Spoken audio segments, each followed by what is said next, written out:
Awesome. So in today's session, we are going to be taking you inside Hiroshima Peace Memorial Park and Peace Memorial Museum. Actually, since it's evening in Japan, we pre-recorded some of the Peace Park footage in order to show it to you in the full light of day, but the museum section will all be live. And today we have Mary Papeo from Peace Culture Village, who I believe you'll remember hearing speak at the first part of the Academy. Mary will guide us through the museum, and for the Peace Park, I will be your guide. And I just wanted to note that some of the image we'll be using in the park tour were kindly shared by Peace Culture Village. So thank you to them for providing those resources.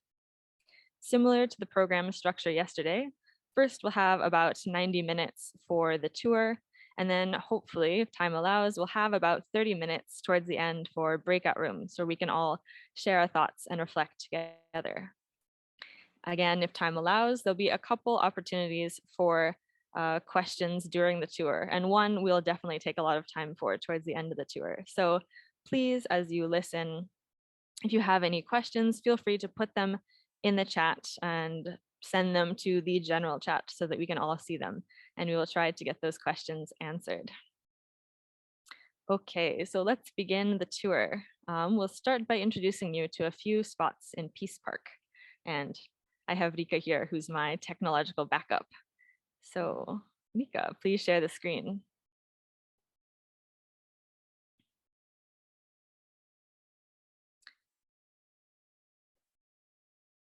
Okay, so as we're heading into the PowerPoint, the first place we want to show you in the park is a place called the Flame of Peace, which is intended to burn until all nuclear weapons are eliminated from the world. So Rika, please play the video. Here it is. The Flame of Peace is designed to look like two cupped hands holding the flame aloft. And in the background, you can see the building of Peace Memorial Museum. As the video plays and pans around, you can see how wide, open, and green the Peace Park is now. Yes, you can see people walking around. You can see a little bit of the A-bomb dome in the background there. So the first spot in the park I want to introduce is what's called the Rest House. So the building was restored after the war, and it has been used as a rest spot for Peace Park visitors since 1982. So that's what we're looking at now. The most recent restoration was completed relatively recently in July 2020. You can see that the current restored version is based on the original building's design. It has new exhibition spaces, as you can see here. So an exhibition space explaining what happened to the rest house during the war and some other information. And here's a cafe on one of the other floors. And you can see in the background, there's a piano. And this is actually an A-bomb piano that survived the bombing. This piano belonged to a girl named Akiko Kawamoto. As a child, Akiko often wrote in her diary how much she enjoyed playing the piano. Sadly, she was killed by the atomic bomb at age 19. She was working as a mobilized student to dismantle houses about 1 kilometer from the hypocenter, and she passed away the next day from her injuries. Although it was damaged by the bomb's blast and to this day contains glass fragments embedded in its side, the piano was restored in 2005, and now it is used in peace benefit concerts. So now let's go from the rest house to the nearby Motoyasu River. It was built first roughly around 400 years ago, Motoyasu Bridge, excuse me, when Hiroshima was a castle town is when it was built. The version that survived the bombing was built in 1926, and it wasn't replaced until 1992, after it had started to deteriorate. Before the bombing, the bridge connected the lively Nakajima-cho neighborhood with Hiroshima's main shopping street, and that shopping street still exists today. On the day of the bombing, many people died in Hiroshima's rivers as they crossed to flee the burning city, sought refuge in the water, or tried to get a drink. It's easy to imagine that the stone steps leading to the water that I mentioned earlier helped victims reach the rivers. Although sadly, in many cases, this led to their deaths. Hiroshima's rivers have tides, so when the tide was going out, people who had sought refuge in the water or tried to cross were swept out to sea. And the floating lantern ceremony, which is held every August 6th in the evening and early nighttime is held in front of the A-bomb dome on this part of the river right here that you can see now. Due to the building structure and its location almost directly beneath the bomb's hypocenter, a surprising amount of the building survived. The bomb exploded 600 meters above ground, directly above a hospital that lies only a block or two behind the dome. Although parts of the A-bomb dome structure survived, all the people inside were killed instantly, and the building was gutted by flames in the ensuing fire. The A-bomb dome also lies pretty much next to Iowa Bridge, which I introduced briefly, and that was the bomber's target. Again, since the bridge had its distinctive T shape, that's what the bombers were easy to target visually. So like the rest house, it wasn't always certain the A-bomb dome would be preserved after the war. For some survivors, it brought back painful memories. But in 1966, about 20 years after the war, Hiroshima City Council decided to preserve the dome as a reminder of the horrors of war and the importance of peace. Although it's now Peace Park's most iconic landmark, much of the park was actually planned and constructed before it was decided to permanently preserve the dome. The A-bomb dome was designated as a World Heritage Site in 1996. It is one of only a few so-called negative heritage sites. As you can imagine, it's a challenge to preserve a site that's in a state of decay, so the dome undergoes periodic restoration work and has been reinforced to make it earthquake safe. So we just learned that Nakajima-cho wasn't always a public park. It was once a lively, vibrant neighborhood. And we learned about some of the decisions that were made after the war about what should be preserved. In the second part of the park tour, we'll talk more about how Hiroshima chooses to memorialize the atomic bombing. In the second half of the park tour, we'd like to focus a little bit more on some of the monuments to the deceased and what specifically they represent. Okay, so the first spot we'd like to introduce is the Atomic Bomb Memorial Mound. It was completed in 1955, and the purpose of this monument is to house the ashes of the deceased that are unclaimed, either because their names are unknown or because none of their other family members survived. In the days after the bombing, this area was used as a cremation site.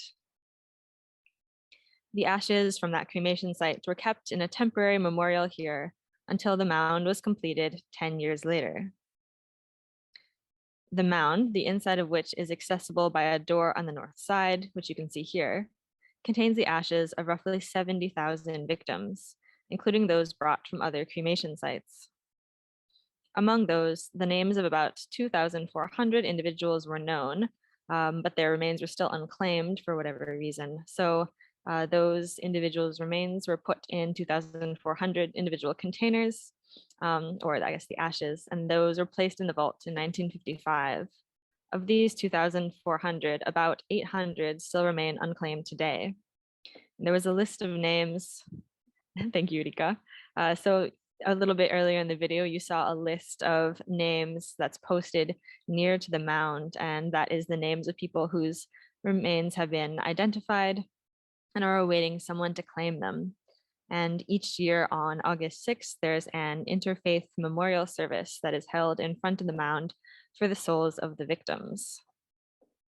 And actually, if you all have any questions about the Peace Park, we have a couple minutes where I could try and read and answer some of those questions. So let me look in the chat. Maybe if I could just bounce off the previous question that Mary answered about who goes and visits the museum, and is it a popular place for local people in Hiroshima or just for tourists? For the park, it's a little bit different from the museum because, as I mentioned in the start of the section about the park, it is a public space in the center of Hiroshima City. And so even just today, as we were preparing for the program, as we walked through the park, I could see a group of young people sitting on a bench together and laughing and having drinks. Some older folks who are a little bit quieter also having a drink as well. And you can see people who come here, for example, for their lunch break, if it's a nice sunny day outside, to relax. And there are people, because it's in the center of the city, there are people who walk through the park every day on their way to work. And actually, I was one of them for a couple of years. I went from my apartment to a building near the north end of the park every week to go to work. And I walked along the edge of the park and past the dome. So although maybe not everyone in Hiroshima visits the park or visits the museum super frequently, the park is really a part of daily life here and not just on August 6th. So if you have any more questions, you can add them in the chat, but if not, maybe we can keep going. Anyway, we'll have another Q&A a little bit later. So please keep thinking of your questions and you can add them to the chat as they come to mind. Okay, so let's continue the video. So next, I'm going to introduce the cenotaph for the Korean victims, which, as you just saw the video pan, it lies directly south of the memorial mound. I'm sure many of you, especially those who participated yesterday and heard Lee-san's testimony, I'm sure you're already aware that many Koreans were also in Hiroshima at the time of the atomic bombing. Japan annexed Korea in 1910. In addition to the Koreans who came to Japan in search of work, Japan drafted Koreans into the army and also subjected many to forced labor conditions. Although records vary, it is believed that there were roughly 50,000 Koreans in Hiroshima towards the end of World War II, and that roughly 20,000 died in the atomic bombing. The figures are a little bit uncertain because, unfortunately, less careful records were kept of colonial subjects compared with Japanese nationals. The monument for Korean victims was completed in 1970, but actually its original location was outside the Peace Park grounds. It was moved to its current location inside the park in 1999, so roughly 30 years later, after people protested that its original location outside the park was discriminatory against the Korean victims. The monument is made out of stone brought from the Korean peninsula, and the turtle design represents the traditional Korean belief that the souls of the dead travel to the afterlife on the backs of turtles. Of course, it wasn't just Japanese and Koreans who died in the atomic bombing. There were also Chinese and people from other Asian countries that Japan had invaded and made part of its empire, and people who came to Hiroshima for similar reasons to the Koreans, some willingly and probably some forced.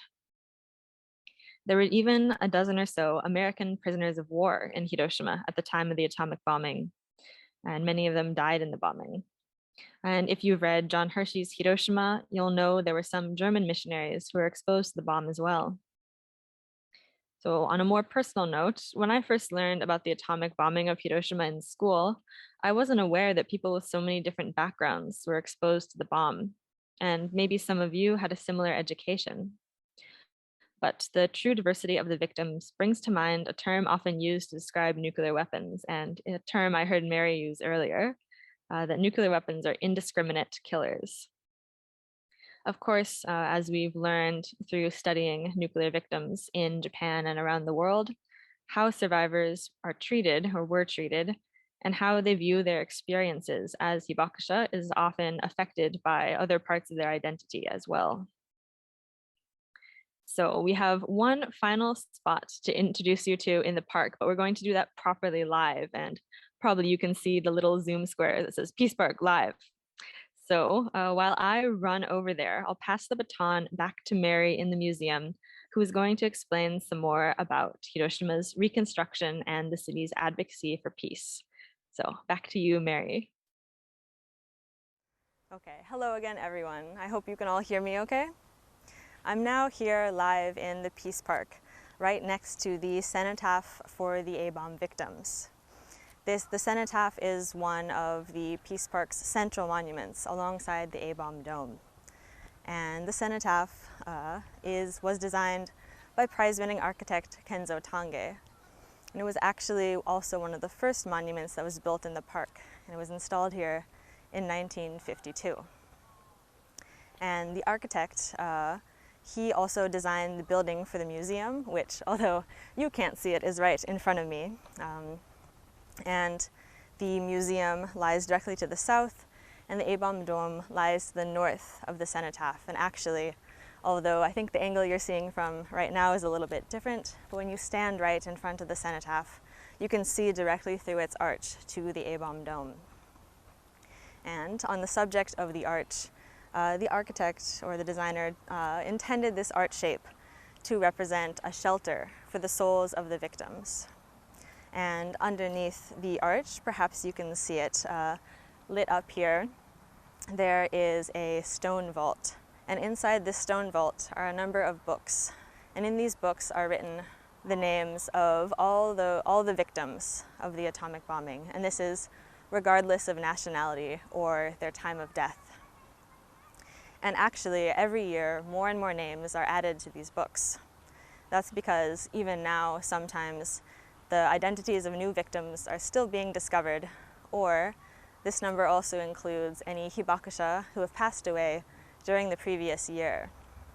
And so, for example, last year, 4,800 new names were added to these books. And currently, there's a total of 330,000 names inscribed here.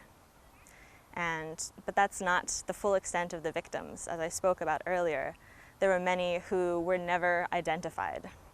And so under the arch in the stone vault, there's also a book that is left blank to represent these victims whose identities remain unknown. And every year in May, on sunny days, local high school students in Hiroshima help take the books out of the stone vault and lay them out here in this area, and they slowly open the pages one by one to expose them to the sun and to the wind. Also in front of the cenotaph is where the memorial ceremony takes place every year on August 6th.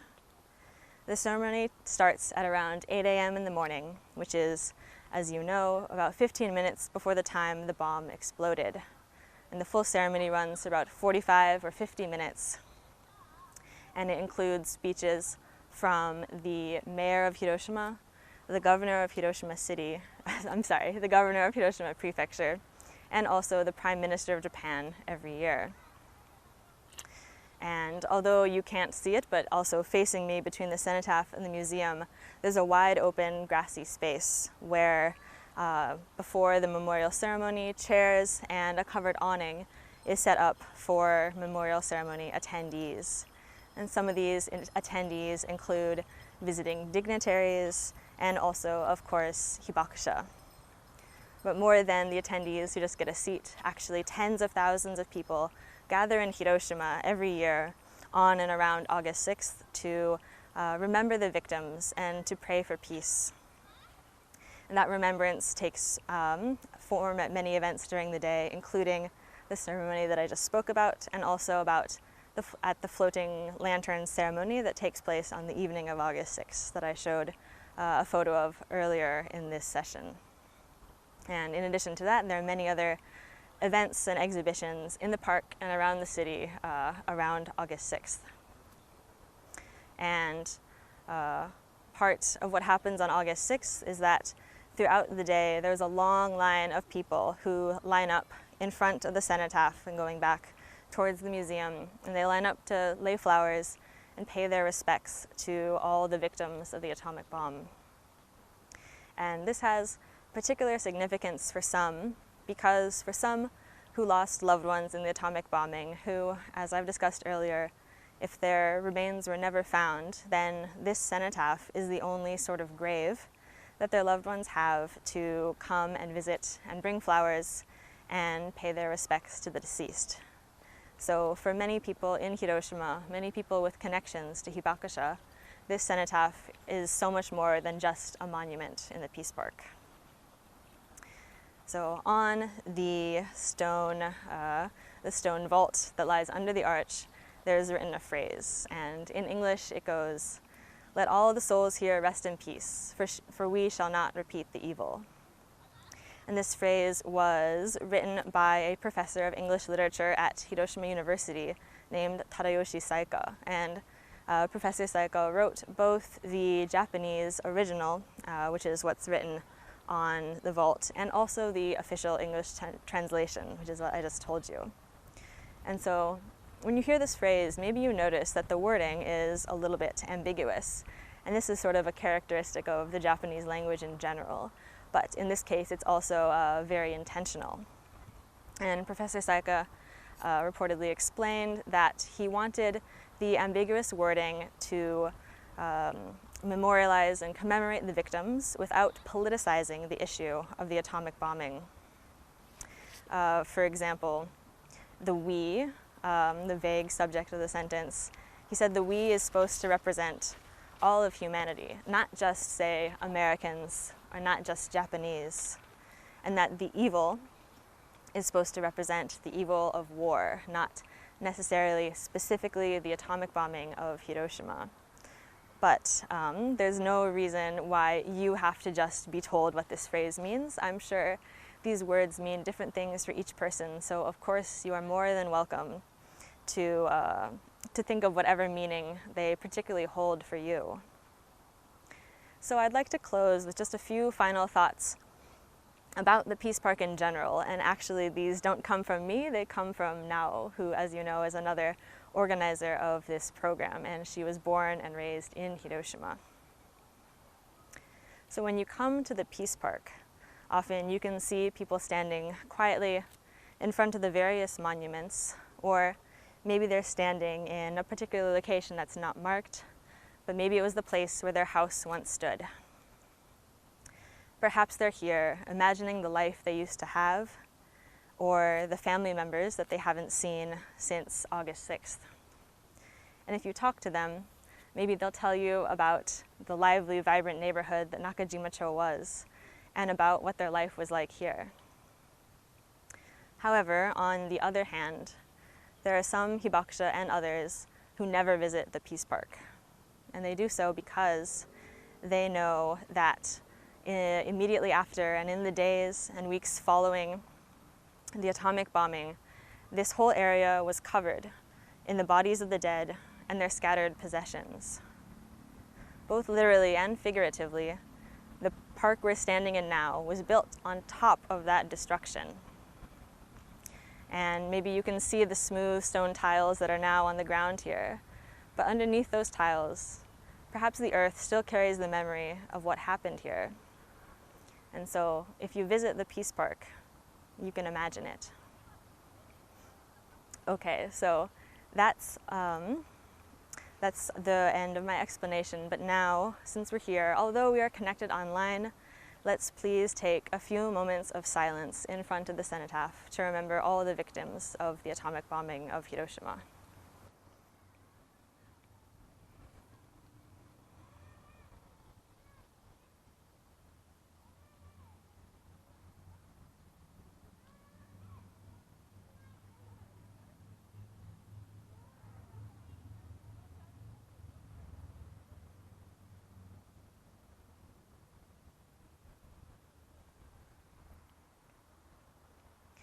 Thank you, everyone. So I believe Mary is on her way now from the museum to where I am, and we're going to do a final question and answer session here together, also with Nao and Kawasaki-san as backup. But before that happens, Rika is going to guide you in a reflection exercise. So I'll hand it over to Rika, but if you have questions, please think of them and you can start writing them in the chat. So please take it away, Rika. And it was really interesting to see the main words that came up in the cloud, especially we wondered what you meant by speechless, whether you are speechless or whether it had some other potential meaning as well. We also saw emotional, for example. So now, as I said, we'd like to do roughly about 10 minutes of Q&A, but maybe we're running a little ahead of schedule. We'll wait until we're told time is up. But so as I've said before, please send any and all questions into the chat, and Mary and I will do our best to answer them. And as I mentioned earlier, we also have Kawasaki-san here who'll be selecting your questions, and Nao is here as well. So if we need some local Hiroshima input, which is of course so important, I will ask now. Yes. All right, so do we have a question? So the question about the urban planning. Yes. So can you maybe repeat the question one more time? So from your experience, what do you think how the urban planning in Hiroshima help create social peace. Okay. So in our experience, how does urban planning in Hiroshima, how has that created peace here? Have you thought at all about like how the buildings and the architecture around here might facilitate thinking about peace? Yeah, maybe I can share one personal experience, is that in a past job I had in Hiroshima, I worked for an organization that did some training programs for I guess participants from overseas who are often from post-conflict or even sometimes countries that were still in conflict. So they had personal experience of war basically. And they would come to Hiroshima for a program about various subjects. But part of that, of course, was bringing them to the Peace Park and Peace Museum. And what I heard from a number of these participants is that they would go through the Peace Museum, and of course it was so sad to see the destruction wrought by the atomic bomb and how it ended so many lives and permanently changed so many lives. But then when you come out of the Peace Museum, and actually like Toya-san was saying earlier, there's a part of the main exhibition hall that looks out directly onto the park. And these participants from conflict or post-conflict countries said that coming out of the museum and seeing this beautiful green park really inspired them to believe that reconstruction is possible, that there is hope for a new tomorrow after war and conflict. So although I guess that my experience was adjacent to theirs, I was only hearing their reactions, but that was really impactful and meaningful for me to see the impact that just the visuals of the park can really have on people and touch their hearts. Do you have anything to add? Yeah, that's a great example. The organization that I work with has been working a lot recently with groups from Northern Ireland. And we had a group before the pandemic come here and visit. And they talked a lot about how the reaction to conflict and the troubles in Northern Ireland had been to build, they're called peace walls, but they're really walls that divide communities and keep people separated. And they said that it was so different to be in Hiroshima and to see how this city had kind of physically manifested what it had experienced in, like you were saying, the park, and even in the preservation of A-bombed trees all over the city. And so they actually created an AR app where when you stand next to these peace walls, they're replaced with trees.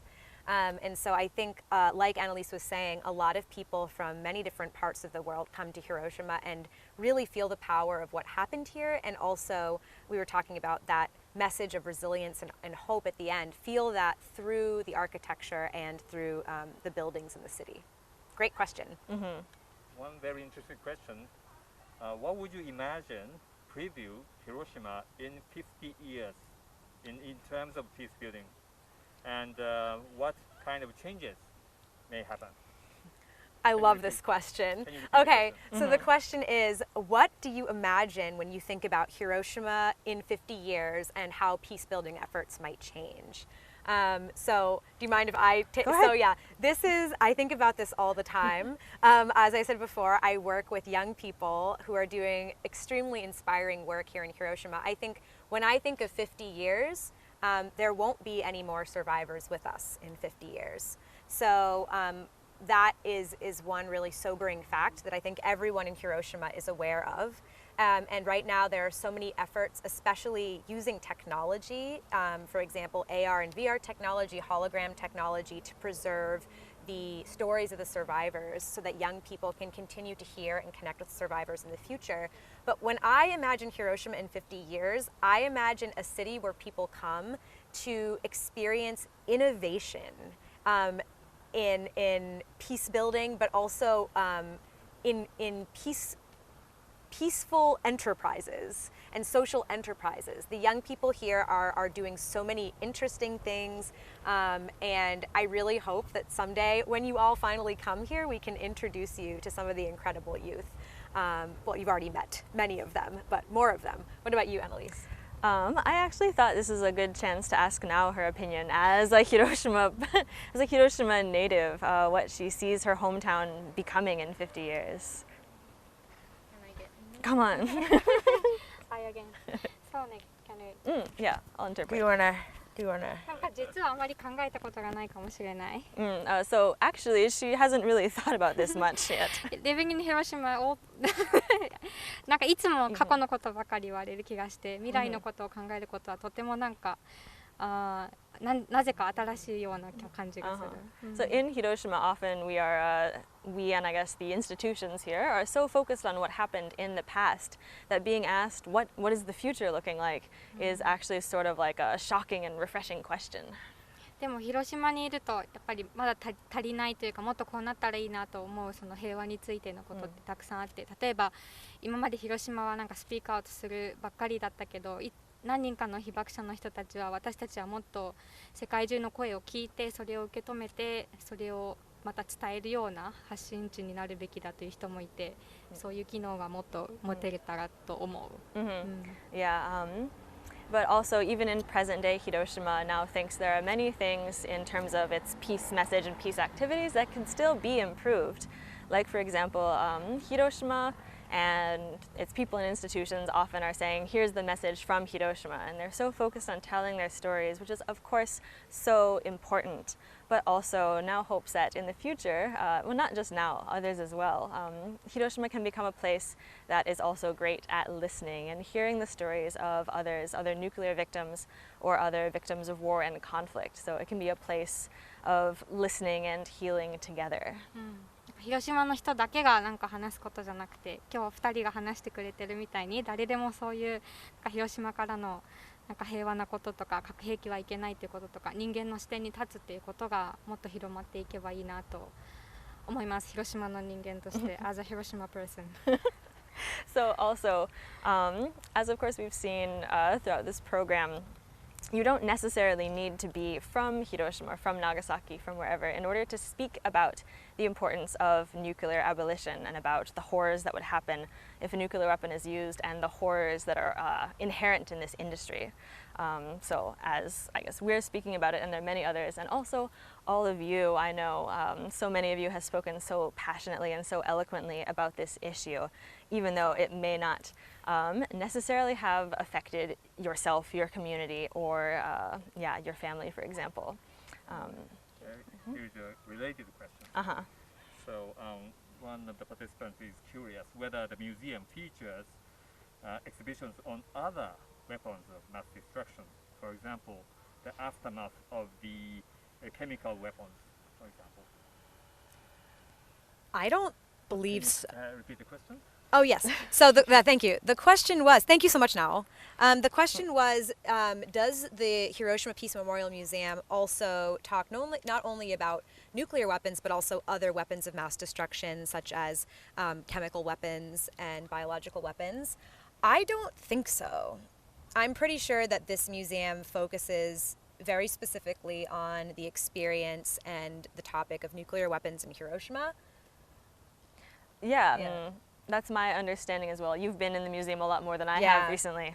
But I think it is important. Maybe it's not possible due to the constraints of space and people's ability to concentrate to go into so much detail on various subjects. But I think it is so important to connect these various issues because, for example, if you've studied ICAN's campaign, that campaign to ban nuclear weapons in an international treaty is based on campaigns and treaties banning other types of dangerous, inhumane weapons. So I think it's really important to connect these issues. And related final question is that, we learned that the city of Hiroshima is teaching the past so much in this way, and so on. But do you think the issue of the contemporary nuclear weapons, wars, peace issues are well informed to the public of Hiroshima and well debated here in the city? Great. So the question is, we talked a lot about how Hiroshima teaches a lot about the past and what happened here, but the question is, do you think that there's an equal emphasis or a good emphasis on modern day conflicts and in the world? And current nuclear issues. And current right? nuclear issues. Very good. Do you have a thought? I think the answer is that it's complicated. There are so many people in Hiroshima like now, for example, that are doing this kind of work, or Kawasaki-san, who is really involved in the Hiroshima peace and nuclear abolition community here, that are really combining past and present for nuclear abolition. But I think sometimes on a more institutional level, oftentimes people, when they're being told for the first time about the story of Hiroshima, or visitors to the city, might not be given the tools in order to address this issue and think it is an issue that they can and should have an impact on. So yeah, I think there's a lot of really great stuff happening, but maybe a little bit of room for improvement. Okay, then let's take just one final question from the participant. Oh, okay. Is it okay?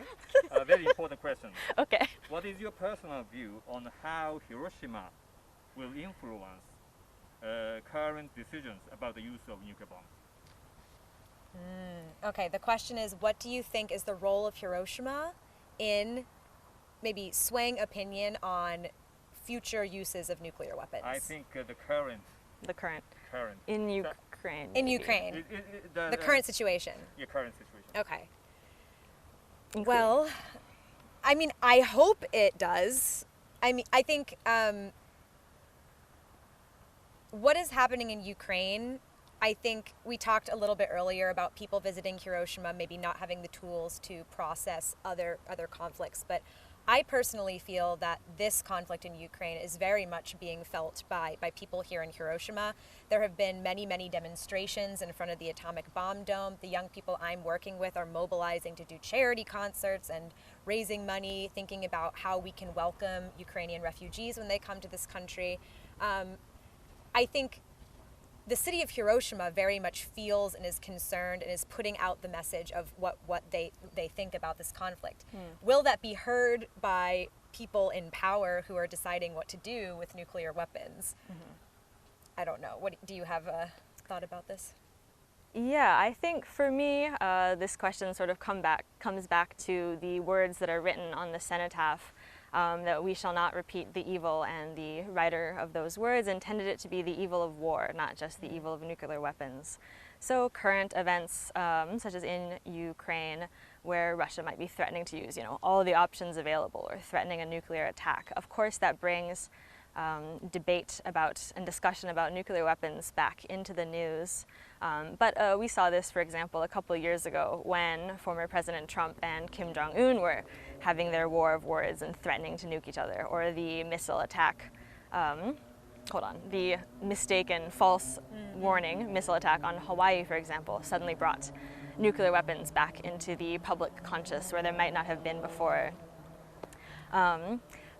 But I think while that's very important, and it's good to have debate and as an opportunity to help people realize that this is an issue that will affect us all if a nuclear weapon is used in conflict, I think it's also important to remember that war in general is devastating, and we must continue work on that front as well, even as we work on nuclear abolition issues.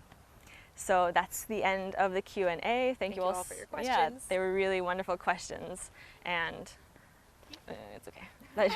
So please, could all the Q&A team come join me? So once again, thank you for your wonderful questions, and now we're going to have some time in breakout rooms for basically the remainder of the session, until a few final announcements I'll make at the very end. So Rika is going to send you into breakout rooms. I believe there will either be 3 or 4, but you'll see when you get there, basically. And similar to yesterday, we have questions that we prepared on Jamboard, so please write your thoughts and reflections on sticky notes or in text posts on the Jamboard page for the room that you have been sent to. Similar to yesterday, if you were present for that session, basically discussion is open to whatever you are thinking and feeling, but we have a couple of guiding questions, again written in the Jamboard, to help guide your discussion, and they are shortly: what do you think are the lessons of Hiroshima? And how does today's and also yesterday's if you participated? How do these programs build on what you learned in part 1 of the Academy? And what made the biggest impression on you hearing today's session? And if you were to explain what you learned to, say, a family member or a friend, what is the main point that you would want to emphasize above everything else? And then finally, what do you think is the role of Hiroshima in the global nuclear disarmament movement or nuclear abolition movement? Okay, so please, Rika, send them to the breakout rooms. Thanks, guys. Thank you. Thank you.